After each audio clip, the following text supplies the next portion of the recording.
to the nuclear side, and we have yesterday signed agreements which would اگر India کے foreign minister doctor J Shankar کی بات کریں، Russia کے وزٹ پہ ہیں اور نیوکلیئر پاور پلانٹ کی ڈیل کی ہے انہوں نے رشیا کے ساتھ، جو کہ تامل ناڈو میں بلڈ کرنے جا رہے ہیں. جبکہ یہ وہی ہیں جو مودی جی کو الٹا سیدھا بولتے تھے، ڈاکٹر جے شنکر کو الٹا سیدھا بولتے تھے. یہی شاہ محمود قریشی ہے دوستوں، جو بات کرتے تھے کشمیر میں. سوچ رہا تھا کہ انڈیا اور رشیا کے بیچ نیوکلیئر پلانٹ کی ڈیل ہو جائے گی، تو یہ کی ڈیل بھی سائن ہو گئی ہے، اور اس کے اوپر ڈاکٹر جے شنکر نے کہا ہے Russia exceptional partner, special partner کہا گیا ہے. بھارت کی انڈسٹریز جو ہیں وہ رشیا کے اندر شفٹ، زیادہ سے زیادہ انڈین برانڈز کو وہاں پر پروموٹ کیا جائے. اس کے علاوہ اور بھی بہت بڑے بڑے معاہدے جو سائن ہونے. رشیا نے یہ کہا ہے کہ وہ انڈیا کو سپورٹ کرتے ہیں as for a permanent member of the United nation security council. دوسری سائیڈ پہ اگر پاکستان کے پرائم منسٹر وزٹ کرتے ہیں رشیا اور صرف آئل لینے کی بات کرتے ہیں تو انہیں پرائم منسٹر شپ سے ہی اتار دیا جاتا ہے. آج اگر پوری دنیا میں انڈیا کے ریلیشنز کی بات کریں، فارن افیئرز کی بات کریں، فارن ان کی پالیسیز کی بات کریں، بہت ڈفرینس نظر آتا ہے ایز کمپیئر ٹو پاکستان. کیا پاکستان کی کوئی فارن پالیسی ہے بھی ہے یا نہیں؟ کیا پاکستان آج بھی امریکہ؟ جے ہند دوستو، ان دنوں بھارت کے ودیش منتری روس کے دورے پر گئے ہیں، کیونکہ امریکہ ان دنوں بھارت کو تھوڑا سا آنکھیں ہی دکھا رہا تھا. اس لیے بھارت کے ودیش منتری روس جا کر یہ چاہتے تھے کہ امریکہ کو بتانا چاہتے کہ ہم اس طرف بھی جا سکتے ہیں، امریکہ بھارت کو ایسا کر سکتے، بھارت بھی دکھا سکتے کہ ہم بھی کچھ کر سکتے ہیں.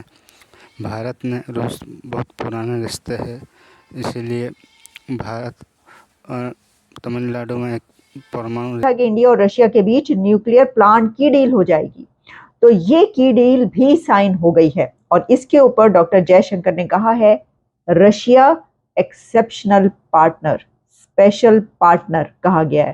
تو انڈیا وہ ملک ہے جو دھڑلے سے امریکہ کو بھی اسپیشل پارٹنر کہتا ہے اور رشیا کو بھی اسپیشل پارٹنر، ایکسیپشنل پارٹنر کہتا ہے اور کہہ سکتا ہے.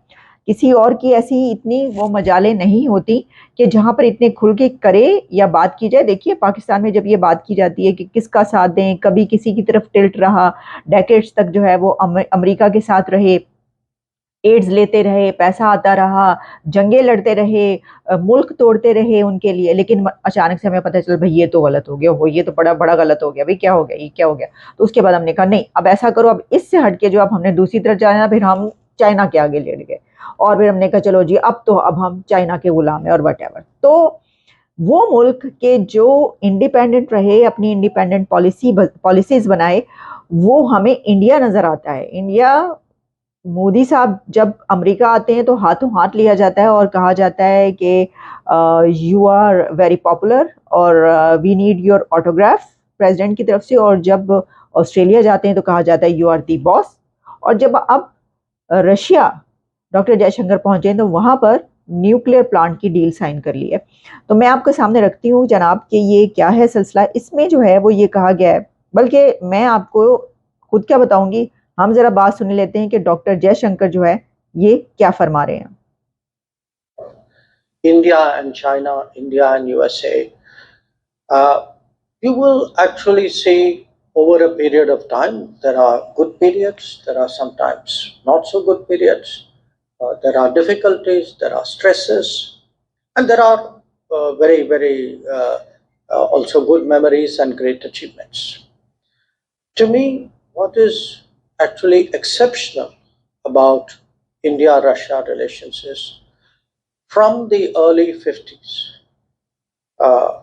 it actually for 70, 80 odd years, and there have been big changes in this period. You know, this was a period when actually the Soviet Union became Russian Federation among other countries. When actually big changes have happened in world politics, when Russia has actually transformed, India has grown, and yet if there is one constant actually in world politics, it has actually been the relationship with India-Russia. So everywhere else, actually, you get the question when you look at any relationship. So, of course, a very special partner in a few areas. I think defense is particularly notable. I think all of you know that. Nuclear is another. Today, in the presence, in my presence and that of Deputy Prime Minister Manturo, we signed some very important agreements pertaining to the future units of the Kudankulam project, nuclear project.